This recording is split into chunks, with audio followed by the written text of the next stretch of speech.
Est-ce que vous avez développé des rituels d'écriture? Est-ce que vous avez des habitudes maintenant? I do. Oui, tout à fait. Yeah, I like to write, well, not watching, but having a horror film running. En fait, j'aime bien écrire alors qu'il y a un film d'horreur qui joue en même temps. Par exemple, pour ADN, quel était le film? Oh, it was 6 seasons of The Walking Dead. Il y avait 6 saisons de The Walking Dead. Et est-ce que vous avez d'autres rituels? Est-ce que la musique intervient dans votre procédé d'écriture? No, I watch horror films, yeah.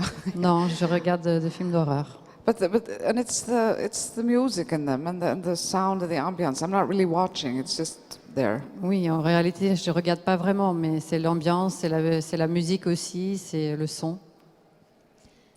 Et donc, vous écrivez des polars, mais aussi des ouvrages de jeunesse. Comment on passe d'une écriture à l'autre? Comment, justement, on change complètement de registre?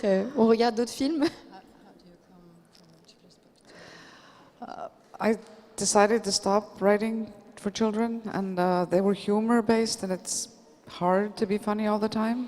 Alors, quand j'écrivais des livres pour jeunesse, je voulais écrire des livres drôles, et c'est vrai que c'est difficile d'être drôle tout le temps. So I wanted to write for grown-ups, and it was just obvious to write crime because that's what I like to read. Et donc, je décidais d'écrire pour les adultes, et pour moi, c'était une évidence de commencer à écrire de polars, parce que c'est les livres que j'aimais lire. Quel est votre rythme? Un peu combien de polars, combien de jeunesse?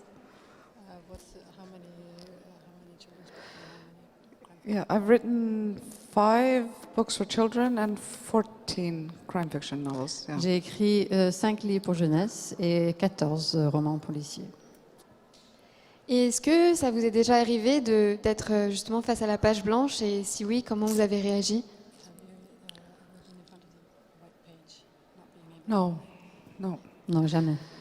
Because if I'm going to write tomorrow, before going to bed, I always have at least 2 sentences prepared in my head. Parce que si je sais que je vais écrire demain, par exemple, en me couchant le soir, j'ai déjà 2 phrases prêtes dans ma tête. Qu'est-ce que vous conseillerez aux auteurs justement à qui ça peut arriver?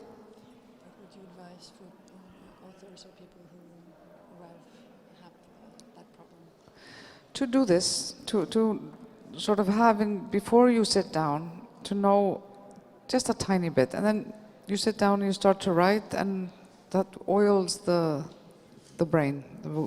Justement ça, d'avoir déjà, avant de se mettre devant la page blanche, de déjà avoir quelque chose, ça n'a pas besoin d'être grand-chose, mais d'avoir quelque chose qui est prêt, et ensuite ça coule. Et selon vous, comment écrit-on un bon polar? Quelle est la recette pour vraiment faire peur au lecteur? You need like a good murder, like Vous avez besoin d'un bon meurtre, and a good reason. une for bonne the murder. raison, Oh. And that's the hard part, et ça c'est la partie difficile. because there aren't that many reasons that people kill for. Et parce qu'il n'y a pas tant de raisons que ça pour lesquelles les gens commettent des meurtres.